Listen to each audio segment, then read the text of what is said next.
9 ರೀತಿ ಸಮಸ್ಯೆಗಳು ಡೈಲಿ ಇರ್ತಿತ್ತು. ನಿದ್ರೆ ಬರ್ತಾ ಇತ್ತಪ್ಪ? ಇಲ್ಲಿ ಅರ್ಧ ಬರ್ತಾ ಇತ್ತು. ಒಂದ್ಸಲ ಎತ್ತರ ಆದ್ಮೇಲೆ ತಿರುಗಿ ಬರ್ತಿರ್ಲಿಲ್ಲ. ಒಂದ್ಸಲಿ ಎಕ್ಸ್ಟ್ರಾ ಆದ್ರೆ ಮತ್ತೆ ನಿದ್ರೆ ಬರ್ತಾ ಇರ್ಲಿಲ್ಲ ಅವ್ರಿಗೆ. ಸೊ ಹಾಗಾಗಿ ಇಷ್ಟೆಲ್ಲ ಸಮಸ್ಯೆ ಅಂತ ಹೇಳಿ ಬಂದ್ರಿ. ಇಲ್ಲಿ ಎಷ್ಟು ದಿನಕ್ಕೆ ನಿಮ್ಗೆ ರಿಸಲ್ಟ್ ಅನ್ನೋದು ಕಾಯ್ತಾ ಹೋಯ್ತು? 3 ತಿಂಗಳು ಗೊತ್ತಾಯ್ತು ಸರ್. ಎಲ್ಲ 3 ತಿಂಗಳಿಗೆ ರಿಸಲ್ಟ್ ಬಂತು. ₹1 ಎಷ್ಟು ಭಾಗ ರಿಸಲ್ಟ್ ಬಂತು ನಿಮ್ಗೆ? ಒಂದ್ 50 ಭಾಗ ಬಂತು. ಬನ್ನಿ ಜೋರಕ್ಕೆ ಚಪ್ಪಾಳೆ. 50 ಭಾಗ ರಿಸಲ್ಟ್ ಬಂದಿದೆ. ಈ ಶುಗರ್ ಫಸ್ಟ್ ಎಷ್ಟಿತ್ತು, ಈಗ ಎಷ್ಟಿದೆ? ಶುಗರ್ 280 ಇತ್ತು ಇಲ್ಲಿಗೆ ಬರಕ್ಕಿಂತ ಮುಂಚೆ. ಶೈಲ ಮೇಡಮ್ ಕೇಳಿಸ್ಕೊಳ್ಳಿ, 280 ಶುಗರ್ ಇತ್ತು ಇಲ್ಲಿಗೆ ಬರಕ್ಕಿಂತ ಮುಂಚೆ. ಇವಾಗ ಎಷ್ಟಿತ್ತದ? ಇವಾಗ ಮಾಮೂಲಿ 190, 190, 140, 210. ಓಕೆ. ಫಸ್ಟ್ ಶುಗರ್ಗೆ ಎಷ್ಟು ಮಾತ್ರೆ ತಗೋತಾ ಇದ್ರಿ? ಫಸ್ಟ್ ಶುಗರ್ಗೆ 4 ಮಾತ್ರೆ ತಗೋತಾ ಇದ್ರಿ. 4 ಮಾತ್ರೆ ತಗೋತಾ ಇದ್ರು. ಇವಾಗ ಎಷ್ಟು ತಗೋತಾ? ಇವಾಗ 2 ತಗೋತಾ ಇದ್ರಿ. 2 ಮಾತ್ರೆ ಡೌನ್ ಆಗಿದೆ. ಬರ್ಲಿ ಜೋರಾಗಿ ಚಪ್ಪಾಳೆ. ಸೊ ಇಲ್ಲಿ ಬರಕ್ಕಿಂತ ಮುಂಚೆ ಎಷ್ಟು ಸಲ ನೀವು ಆಸ್ಪತ್ರೆಗೆ ಹೋಗಿರ್ಬೋದು? ಸುಮಾರು ಮಂತ್ಲಿ, ತಿಂಗಳಿಗೆ ಒಂದ್ಸಲ, 3 ತಿಂಗಳಿಗೆ ಒಂದ್ಸಲ ಹೋಗ್ತಾನೆ ಇರ್ತೀನಿ. ತಿಂಗಳಿಗೆ ಒಂದ್ಸಲಿ, 3 ತಿಂಗಳಿಗೆ ಒಂದ್ಸಲಿ ರೆಗ್ಯುಲರ್ ಆಗಿ ಹೋಗ್ತಾ ಇದ್ರು. ಚೆಕಪ್ ಅಂತೆ, ಟೆಸ್ಟ್ ಅಂತೆ, ಅದಂತೆ ಇದಂತೆ ಅಂತ. ಈಗ ಇಲ್ಲಿಗೆ ಬಂದು 1 ವರ್ಷ ಆಯ್ತಲ್ವಾ? ಈ 1 ವರ್ಷದಲ್ಲಿ ಎಷ್ಟು ಬಾರಿ ನೀವು ಆಸ್ಪತ್ರೆಗೆ ಹೋಗಿದ್ದೀರಾ? 3 ಸಲ ಹೋಗಿರ್ಬೇಕು ಶುಗರ್ ಚೆಕಪ್. ಚೆಕಪ್ ಮಾತ್ರ 3 ತಿಂಗಳಿಗೆ ಒಂದ್ಸಲ ಚೆಕಪ್ ಅಷ್ಟೇ, ಬೇರೆ ಏನ್ ತೊಂದ್ರೆ ಅಂತ ಏನಾಗಿಲ್ಲ. ಬನ್ನಿ ಜೋರಾಗಿ ಚಪ್ಪಾಳೆ. ನೋಡಿ, ಬರೀ ಚೆಕ್ ಮಾಡಿಸ್ಕೊಳಕ್ ಹೋಗಿದ್ದಾರೆ. ಈಗ ನಿಮ್ಮನ್ನ ನೋಡ್ತಿದ್ದ ಡಾಕ್ಟ್ರು ಈಗ ನೀವು ಮಾತ್ರ ನಿಲ್ಸಿರೋದಕ್ಕೆ ಏನಂತಾರೆ ಅವರು? ಅವರೇ ಹೇಳ್ತಾರೆ ಇದೇ ತರ ಕಂಟಿನ್ಯೂ ಮಾಡ್ಕೊಂಡು ಹೋಗಿ ಒಳ್ಳೇದು, ಇದೇ ತರ ಕಂಟಿನ್ಯೂ ಮಾಡಿ ಒಳ್ಳೇದಿದೆ ಅಂತ. ನಮ್ಮ ಗ್ರೀನ್ ಲೈಫ್ ಅಲ್ಲಿ ಈಗ ಸತತವಾಗಿ 1 ವರ್ಷ ನೀವು ಕಂಪ್ಲೀಟ್ ಮಾಡಿದಿರ. ಈ 1 ವರ್ಷದಲ್ಲಿ ಎಷ್ಟು ಮಾತ್ರೆ ಕಡಿಮೆ ಆಗಿದೆ ಟೋಟಲ್?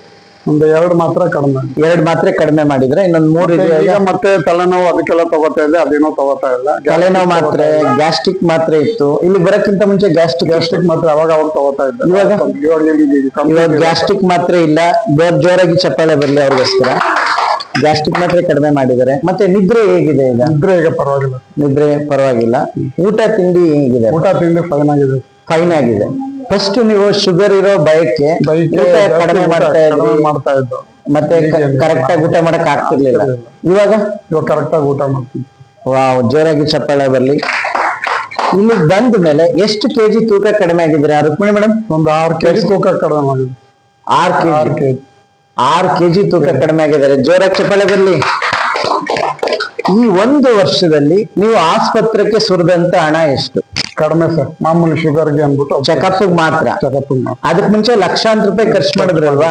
ನಮ್ಮ ಗ್ರೀನ್ ಲೈಫ್ ಥೆರಪಿಲಿ ಎಷ್ಟು ಹಣ ಕೊಟ್ಟಿದ್ದೀರಾ? ಇಲ್ಲ ಸರ್, ಕೊಟ್ಟಿಲ್ಲ. ₹1 ಇಲ್ಲ. 1 ರೂಪಾಯಿನೂ ಕೊಟ್ಟಿಲ್ಲ. ವಾವ್, ಜೋರಾಗಿ ಚಪ್ಪಾಳೆ ಬರ್ಲಿ ಇದಕ್ಕೆ. ಮತ್ತೆ ಈ 1 ವರ್ಷ ನಿಮ್ಗೆ ಏನಾದ್ರು ಜೀವನ ಕಷ್ಟ ಅಂತ ಅನಿಸ್ತಾ? ಏನಿಲ್ಲ. ಈಗ ಫಂಕ್ಷನ್ಗಳು, ಮದ್ವೆಗಳು, ಅವು ಇವು ಅಟೆಂಡ್ ಮಾಡ್ಕೊಂತೀವಿ ಸರ್. ನೈಟ್ಗಳಲ್ಲೇ ರಾತ್ರಿ ಹೊತ್ತು ಅಟೆಂಡ್ ಮಾಡ್ಕೊಂಡು ಬೆಳಿಗ್ಗೆ ಹೊತ್ತು ಥೆರಪಿಗೆ ಬರ್ತಾರೆ. ಇಲ್ಲ ಬೆಳಗ್ಗೆ ಅಟೆಂಡ್ ಮಾಡೋದು ಸಂಜೆ ಬರ್ತಾರೆ, ಸಂಜೆ ಅಟೆಂಡ್ ಮಾಡೋದು ಬೆಳಗ್ಗೆ ಬರ್ತಾರೆ. ಈ 1 ವರ್ಷದಲ್ಲಿ ನಮ್ಮ ಗ್ರೀನ್ ಲೈಫ್ ಥೆರಪಿಯಿಂದ ಏನಾದ್ರೂ ಸೈಡ್ ಎಫೆಕ್ಟ್? ಏನು ಇಲ್ಲ ಸರ್, ಕ್ಲಿಯರ್ ಆಗಿದೆಯಲ್ಲ. ಸೈಡ್ ಎಫೆಕ್ಟ್ ಇಲ್ಲ, ಏನು ಸೈಡ್ ಎಫೆಕ್ಟ್ ಇಲ್ಲ. ಹೋದ್ ತಿಂಗಳು ಜಯದೇವದಲ್ಲಿ ಫುಲ್ ಚೆಕಪ್ ಮಾಡಿಸ್ತೇವೆ. ಎಷ್ಟು ರೂಪಾಯಿ ಆಯ್ತು ಅದಕ್ಕೆ ಚೆಕಪ್ಗೆ? ಅಲ್ಲಿ ಬಿಡಿ, ನಮ್ಮ ಹುಡುಗ ಇದ್ರು ಫ್ರೀ ಆಗಿ ಚೆಕ್ ಮಾಡಿಸೋದು. ಎಷ್ಟು ತರ ಚೆಕಪ್ ಇರ್ಬೋದು ಅಲ್ಲಿ? ಸುಮಾರು ಒಂದು 25 ತರ ಚೆಕಪ್. 25 ತರ ಚೆಕಪ್ ಅಲ್ಲಿ ಏನಾದ್ರೂ ಡಾಕ್ಟ್ರು ನೀವು ಈ ತರ ಏನಾದ್ರು ಕೆಟ್ಟಾಗಿದೆ ಇಲ್ಲ ಏನಂತ ಹೇಳಿದ್ರು ರಿಪೋರ್ಟ್? ಇದೇ ತರ ಕಂಟಿನ್ಯೂ ಮಾಡ್ಕೊಂಡು ಹೋಗಿ ಕ್ಲೀನ್ ಆಗಿದೆ ಎಲ್ಲ. ನೋಡಿದ್ರ, ಜಯದೇವ್ ರಿಪೋರ್ಟ್ ಕೊಟ್ಟಿದ್ದಾರೆ, ಚೆನ್ನಾಗಿದೆ ಅಂತ. ಜೋರಾಗಿ ಚಪ್ಪಾಳೆ ಬರ್ಲಿ. ಮತ್ತೆ ತುಂಬಾ ಜನ ಹೇಳ್ತಾರೆ ಕರೆಂಟು ಅಂತ. ಈ ಥೆರಪಿ ತಕೊಬಿಟ್ರೆ, ಕಚ್ಚಕಲ್ಲಿನ ಥೆರಪಿ ತಕೊಬಿಟ್ರೆ ಕರೆಂಟ್ ಹಿಡ್ಕೊಬಿಡ್ತದೆ ಅಂತ ಹೇಳ್ತಾರೆ, ಎಳ್ಕೊಬಿಡ್ತದೆ ಅಂತ ಹೇಳ್ತಾರೆ. ಏನಿಲ್ಲ ಸರ್, ಬ್ಲಡ್ ಎಲ್ಲ ಕ್ಯೂರಿಟಿ ಚೆನ್ನಾಗಿದೆ, ಬ್ಲಡ್ ಚೆನ್ನಾಗಿದೆ. ನೋಡಿದ್ರ, ನಮ್ ಬೆಳಗ್ಗೆ ಬ್ಯಾಚ್ ಅಲ್ಲಿ ಹೇಳಿದ್ರೆ ಬ್ಲಡ್ ಕೆಂಪಾಗುತ್ತೆ ಅಂತ. ಫಸ್ಟ್ ಬ್ರೌನ್ ಬ್ಲಾಕ್ ಇದ್ದ ಬ್ಲಡ್ ಫುಲ್ ಪ್ಯೂರ್ ಕೆಂಪಾಗುತ್ತೆ, ರೆಡ್ ಆಗುತ್ತೆ. ಅದು ಇವ್ರಿಗೆ ಕ್ಲಿಯರ್ ಆಗಿದೆ. ಅದಕ್ಕೆ ಇವರು ಫುಲ್ ಹೆಲ್ತಿ ಆಗಿದ್ದಾರೆ. ಈ 1 ವರ್ಷದಲ್ಲಿ ಜ್ವರ, ಶೀತ, ಇಲ್ಲ ಸರ್, ಯಾವಾಗಲೂ ಒಂದು 6 ತಿಂಗಳಿಗೆ ಒಂದ್ಸಲ. ನೋಡಿದ್ರ, ಖುಷಿಯಾಗಿದ್ದಾರೆ. ಜೋರಾಗಿ ಚಪ್ಪಾಳೆ ಬರಲಿ. ಮತ್ತೆ ಅಪ್ಪ, ಈ 1 ವರ್ಷದಲ್ಲಿ ನಿಮ್ಮ ಕಣ್ಣೆದುರಿಗೆ ಯಾರಾದ್ರೂ ಬಂದು ನನ್ಗೆ ಈ ಥೆರಪಿಯಿಂದ ಸೈಡ್ ಎಫೆಕ್ಟ್ ಆಯ್ತು ಅಂತ ಹೇಳಿದಾರೆ? ಯಾರು ಹೇಳಿಲ್ಲ.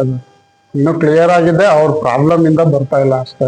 ಹೌದು, ಅವ್ರ ಸಮಸ್ಯೆಗಳಿಂದ, ಪರ್ಸನಲ್ ಪ್ರಾಬ್ಲಮ್ಸ್ ಇಂದ ಬರಕ್ ಆಗ್ತಿಲ್ಲ ಹೊರತು ಇದರಿಂದ ಸಮಸ್ಯೆ ಆಗಿದೆ ಅಂತ ಯಾರು ಹೇಳಿಲ್ಲ. ಈಗ ಈ 1 ವರ್ಷದಲ್ಲಿ ನೀವು ಕಂಡಂಗೆ ಎಷ್ಟು ಜನ ಮನೆಗೆ ಮ್ಯಾಟ್ಗಳನ್ನ ತಗೊಂಡಿದ್ದಾರೆ? ನಾನ್ ಕಂಡ್ಮಟ್ಟಿಗೆ 100 ಜನ ಮನೆಗೆ ತಗೊಂಡು, 100ಕ್ಕೂ ಹೆಚ್ಚು ಜನ ಮನೆಗೆ ಮ್ಯಾಟ್ಗಳನ್ನ ತಗೊಂಡಿದ್ದಾರೆ. ಜೋರಾಗಿ ಚಪ್ಪಾಳೆ ಬರಲಿ. ನಿಮಗ್ ಗೊತ್ತಿರೋರು ಮ್ಯಾಟ್ ಉಪಯೋಗಿಸ್ತಾರೆ, ಉಪಯೋಗಿಸ್ತಾ ಇದ್ದಾರೆ. ಏನಾದ್ರು ಸೈಡ್ ಎಫೆಕ್ಟ್ ಇದೆಯಾ? ಇಲ್ಲ. ಮನೇಲಿ ಮಾಡೋದ್ರಿಂದ ಏನಾದ್ರು ಸೈಡ್ ಎಫೆಕ್ಟ್ ಏನಿಲ್ಲ. ಈಗ ನೀವು ಸುಮಾರು ಜನ ಫ್ರೆಂಡ್ಸ್ನೆಲ್ಲ ಕರ್ಕೊಂಡ್ ಬಂದ್ರಿ, ಅವ್ರು ಏನಂತಾರೆ ಈ ಥೆರಪಿ ಬಗ್ಗೆ? ಏನಂತಾರೆ ಅಂದ್ರೆ ಚೆನ್ನಾಗಿದೆ, ಬಟ್ ನಮ್ಗೆ ಹೋಗಕ್ ಟೈಮ್ ಇಲ್ಲ ಅಂತ ಹೇಳ್ತಾರೆ. ಅವ್ರ ಪರ್ಸನಲ್ ಪ್ರಾಬ್ಲಮ್. ಹೌದು, ಚೆನ್ನಾಗಿದೆ, ಬಟ್ ಅವ್ರು ಬರಕ್ ಆಗ್ತಿಲ್ಲ. ಬಟ್ ಅಪ್ಪ ಯಾವಾಗ್ಲಾರು ಈ ಒಂದು ವರ್ಷದಲ್ಲಿ ಸುಸ್ತು, ಆಯಾಸ ಇಲ್ಲ ಸರ್, ಏನಿಲ್ಲ? ಆಕ್ಟಿವ್ನೆಸ್ ಹೇಗಿದೆ ಈಗ? Activeness ಚೆನ್ನಾಗಿದೆ. ಫುಲ್ ಆಕ್ಟಿವ್ ಆಗಿದ್ದಿಲ್ಲ. ಮತ್ತೆ ತುಂಬಾ ಜನ ಹೇಳೋದು ಅಲ್ಲಿಗೆ ಹೋದ್ರೆ ಮ್ಯಾಟ್ ತಗೋಬಿಡಿ ಅಂತ ಏನಾದ್ರು ಹೇಳ್ತಾರ ಅಂತ. ಇಲ್ಲ ಯಾರಾದ್ರೂ ನಮ್ಗೆ ಇದು ಇಲ್ಲ sir, ಇದು- ಪ್ರಾಡಕ್ಟ್ ತಗೊಳ್ಳಿ ಅಂತ ಯಾರು ಬಲವಂತ ಇಲ್ಲ ಮಾಡಿಲ್ಲ ಸರ್, ಬಲವಂತ ಏನಿಲ್ಲ. ಈ ಒಂದು ವರ್ಷದಿಂದನೂ ಖುಷಿಯಾಗಿ ನಿಮ್ಮನ್ನ ರಿಸೀವ್ ಮಾಡ್ತಾ ಇದಾರೆ, ಮಾಡ್ತಾರೆ ಸರ್. ಚೆನ್ನಾಗಿ ಅಟೆಂಡ್ ಮಾಡ್ತಾರೆ. ಈ ಕಂಪನಿ ಬಗ್ಗೆ, ಸರ್ ಬಗ್ಗೆ, ಇಲ್ಲಿ ಸ್ಟಾಫ್ ಬಗ್ಗೆ ಏನ್ ಹೇಳಕ್ ಇಷ್ಟಪಡ್ತಾರೆ? ಸರ್, ಸ್ಟಾಫ್ ಬಗ್ಗೆ ಏನು ಮಾತಾಡೋಂಗಿಲ್ಲ ಸರ್. ನಾವು ನಮ್ಮ ಮನೆಗಳಿಗಿಂತ ಹೆಚ್ಚಾಗಿ ಅವರು ನಮ್ಮನ್ನ ಒಂದು ಗೌರವದಿಂದ ಕಾಣ್ತಾರೆ. ಅದಂತೂ ಗ್ಯಾರಂಟಿ. ಓಕೆ. ಮತ್ತೆ ಕಂಪ್ನಿಯವರು ಒಳ್ಳೆ ಪ್ರಾಡಕ್ಟ್ಗಳನ್ನ ಈ ಒಂದು ಇದಕ್ಕೆ ಉಪಯೋಗಕ್ಕೆ ಒಳ್ಳೆ. ಈಗ ಈ ಒಂದು ವರ್ಷದಲ್ಲಿ ಎಷ್ಟು ತರ ಪ್ರಾಡಕ್ಟ್ ನೀವು ನೋಡಿದ್ರಿ? ನಾನು ಒಂದು 6-7 ತರ ನೋಡಿರ್ಬೇಕು. 7 ತರ ಪ್ರಾಡಕ್ಟ್ ಲಾಂಚಿಂಗ್ ಅಲ್ಲೆಲ್ಲ ಇದ್ರು. 7 ತರ ಹೊಸ ಹೊಸ ಪ್ರಾಡಕ್ಟ್. ಯಾವ್ದಾದ್ರು ಇಲ್ಲಿ ಪ್ರಾಡಕ್ಟ್ ಚೆನ್ನಾಗಿಲ್ಲ ಅನ್ನೋದೇನಾದ್ರು ಇಲ್ಲ ಸರ್, ಎಲ್ಲ ಚೆನ್ನಾಗಿದೆ. ಎಲ್ಲ ಚೆನ್ನಾಗಿದೆ. ನಿಮ್ಗೆ ಇಷ್ಟು ಥೆರಪಿಗಳಲ್ಲಿ ಯಾವ ಥೆರಪಿ ಇಷ್ಟ ಆಯ್ತು? ಸರ್, ಮ್ಯಾಟು, ಸ್ಟೀಮು, ಮ್ಯಾಟ್ ಎಲ್ಲ ಚೆನ್ನಾಗಿದೆ. ಎಲ್ಲ ಚೆನ್ನಾಗಿದೆ. ಏನ್ ಕಡಿಮೆ ಇಲ್ಲ. ಓಕೆ. ಓಕೆ. ಎಷ್ಟು ಬಾರಿ ನಿಮ್ಗೆ ಸ್ಪೆಷಲ್ ಥೆರಪಿ ಸಿಕ್ಕಿರ್ಬೋದು? ಈ ಒಂದು ಸುಮಾರು ಒಂದ್ 2-3 ಬಾರಿ ಸಿಕ್ಕಿದೆ. 3 ಬಾರಿ ಸ್ಪೆಷಲ್ ಸಿಕ್ಕಿದೆ. 10 ದಿನ ವಿಶೇಷವಾಗಿ ಟ್ರೀಟ್ಮೆಂಟ್ ಅನ್ನ ಕೊಡ್ತೀವಿ, ಚಿಕಿತ್ಸೆಯನ್ನ ಕೊಡ್ತೀವಿ. ಅದು ಕೂಡ ಅಪ್ಪನ್ ಒಂದ್ 3 ಸಾರಿ ಸಿಕ್ಕಿದೆ. ಆ ಸ್ಪೆಷಲ್ ಅಲ್ಲಿ ನಿಮ್ಗೆ ಏನ್ ಅನ್ಸುತ್ತೆ? ಸ್ಪೆಷಲ್ ಅಲ್ಲಿ ತುಂಬಾ ಒಂದ್ 90% ಕ್ಲಿಯರ್ ಆಗಲ್ಲ. 90% ಸ್ಪೆಷಲ್ ಅಲ್ಲಿ ಕ್ಲಿಯರ್ ಆಗುತ್ತೆ. ಅಂದ್ರೆ ಅಪಾರ ಹೊತ್ತು ಥೆರಪಿ ಕೊಡ್ತಾರೆ ಅಲ್ವೇನಪ್ಪ? ಎಲ್ಲಾ ತರ ಅವರು ಮ್ಯಾಟ್ ಕೊಡ್ತಾರೆ. 1 ಅವರ್ ಮ್ಯಾಟ್ ಕೊಡ್ತಾರೆ. ಮತ್ತೆ ಇವೆಲ್ಲ ರೆಗ್ಯುಲರ್ ಆಗಿ ಸಿಗುತ್ತೆ. ಆ 10 ಡೇಸ್ 10 ದಿನ ರೆಗ್ಯುಲರ್ ಆಗಿ ಸೀರಿಯಲ್ ಆಗಿ ತಗೋತೀರಾ, ಅವಾಗ ಖುಷಿ ಅನ್ಸುತ್ತೆ. ಈಗ ನಿಮ್ಗೆ 1 ವರ್ಷದಿಂದ ನಾವು ಬಾಡಿ ಚೆಕಪ್ ರಿಪೋರ್ಟ್ ಗಳು ಮಾಡ್ತಾ ಇದೀವಲ್ವಾ, ನಿಮ್ಗೆ ಅದು ಗೊತ್ತಾಗ್ತಿದೆಯಾ? ವೇರಿಯೇಷನ್ ಅದು ಗೊತ್ತಾಗುತ್ತೆ. ಫಸ್ಟ್ ರಿಪೋರ್ಟ್ಗೂ 2ನೇ ರಿಪೋರ್ಟ್. ಈ 1 ವರ್ಷದಲ್ಲಿ ಎಷ್ಟು ಬಾರಿ ಇಲ್ಲಿ ರಿಪೋರ್ಟ್ ಚೆಕ್ ಮಾಡಿರ್ಬೋದು? ಸುಮಾರು 4 ಬಾರಿ ಮಾಡಿದ್ವಿ. 4 ಬಾರಿ. ಅದಕ್ಕೇನಾದ್ರು ದುಡ್ಡು ಕೊಟ್ರೆ? ಇಲ್ಲ ಸರ್. ಇಲ್ಲಿ ಚೆಕಪ್ ಏನಾದ್ರು ದುಡ್ಡು ಇಸ್ಕೊಂಡ? ಇಲ್ಲ ಸರ್. ವಿಶೇಷ ಥೆರಪಿಗೆ ದುಡ್ಡು ಇಸ್ಕೊಂಡ? ಇಲ್ಲ ಸರ್. ಯಾವುದೇ 1 ರೂಪಾಯಿ ಖರ್ಚಿಲ್ಲ, ಕಾಸಿಲ್ಲ, ಸೈಡ್ ಎಫೆಕ್ಟ್ ಇಲ್ಲ. ಮತ್ತೆ ಈ 1 ವರ್ಷದಲ್ಲಿ ನಿಮ್ಗೆ ಎಷ್ಟು ಬಾರಿ ಈ ಒಂದು ಸರ್ಟಿಫಿಕೇಟ್ಸ್, ಮೆಡಲ್ಸ್ ಸಿಕ್ಕಿದೆ? ಸುಮಾರು 4 ಸಿಕ್ಕಿದೆ ಸರ್. ಬರ್ಲಿ ಜೋರಾಗಿ ಚಪ್ಪಾಳೆ ಇದಕ್ಕೆ. ನಾವು 35 ವರ್ಷ, 20 ವರ್ಷ, 10 ವರ್ಷ, 15 ವರ್ಷ ಓದಕ್ ಹೋಗಿರ್ತೀವಿ. ಅಲ್ಲಿ ಬರೀ ನಮ್ ಓದಿದ್ರೆ ಇಲ್ಲ ರ್ಯಾಂಕ್ ಬಂದಿದ್ರೆ ಮಾತ್ರ ಕೊಡ್ತಾರೆ ಮೆಡಲ್ ಸರ್ಟಿಫಿಕೇಟ್ ಅಲ್ವೇನಪ್ಪ? ಈ ತರ ಮೆಡಲ್ ಸರ್ಟಿಫಿಕೇಟ್ ಹೊರಗಡೆ ನಿಮ್ಗೆಲ್ಲಾರು ಸಿಕ್ಕಿಲ್ಲ? ಇಲ್ಲ ಸರ್, ಎಲ್ಲೂ ಇರ್ಲಿಲ್ಲ. ಇಲ್ಲಿ 4 ಬಾರಿ ಸಿಕ್ಕಿದೆ. ಏನೇಂತರಲ್ಲಿ ಅಪ್ಪ ಸಿಕ್ಕಿದೆ ನಿಮ್ಗೆ? ಅದೇ ಒಳ್ಳೆ ನಡತೆಯಿಂದ ರೆಗ್ಯುಲರ್ ಥೆರಪಿ, ಹೆಲ್ಪಿಂಗ್ ನೇಚರ್, ಈ ತರ ಎಲ್ಲ ಸಿಕ್ಕಿದೆ. ಸೊ ಈ 1 ವರ್ಷದ ಜೀವನ ನೀವು ಎಂಜಾಯ್ ಮಾಡ್ತಾ ಇದೀರಾ, ಖುಷಿಯಾಗಿದ್ದೀರಾ? ಖುಷಿಯಾಗಿದ್ದೀವಿ ಸರ್. ಈ ಆಸ್ಪತ್ರೆ ಬಗ್ಗೆ, ಮಾತ್ರೆ ಬಗ್ಗೆ ಏನಾದ್ರು ಭಯ ಇದೆಯಾ? ಏನ್ ಭಯ ಇಲ್ಲ. ಏನೂ ಇಲ್ಲ. ಮತ್ತೆ ಇಡಿಸ್ತಿರೋದು ಏನಾದ್ರು ತಿಂತಾ ಇದ್ರ? ಈಗ ನಿಮ್ಗೆ ಇಲ್ಲಿ ಬರಕ್ಕಿಂತ ಮುಂಚೆ ಯಾವ್ದೋ ಒಂದು ಊಟನ, ತಿಂಡಿನ, ಸರ್ ಮೊದಲು ಸ್ವೀಟ್ ಅವೆಲ್ಲ ಉಪಯೋಗಿಸ್ತಿಲ್ಲ. ಈಗ ನಾರ್ಮಲ್ ಒಂದು ಕಾಲ್ ಭಾಗ ಸ್ವೀಟ್ ಕೂಡ ತಿಂತೀರಾ? No side effect? No side. Okay. Okay, ಆಯ್ತಪ್ಪ. ಫೈನಲಿ ಇಲ್ಲಿ ಬರೋರ್ಗೆ, ಬಂದಿರೋರ್ಗೆ, ಹೊಸಬ್ರಿಗೆ ಏನ್ ಹೇಳಕ್ ಇಷ್ಟಪಡ್ತಾರೆ? ಬನ್ನಿ, ಒಳ್ಳೇದಾಗುತ್ತೆ. ಬಟ್ ರೆಗ್ಯುಲರ್ ಆಗಿ ಬರ್ಬೇಕು, ತಪ್ಪಿಸ್ಕೋಬಾರ್ದು. ಬಂದ್ರೆ ತುಂಬಾ ಒಳ್ಳೇದಾಗುತ್ತೆ ಅಂತ ಹೇಳಿ. ಆಯ್ತು. ಥ್ಯಾಂಕ್ ಯು ಅಪ್ಪ, ಧನ್ಯವಾದಗಳಪ್ಪ.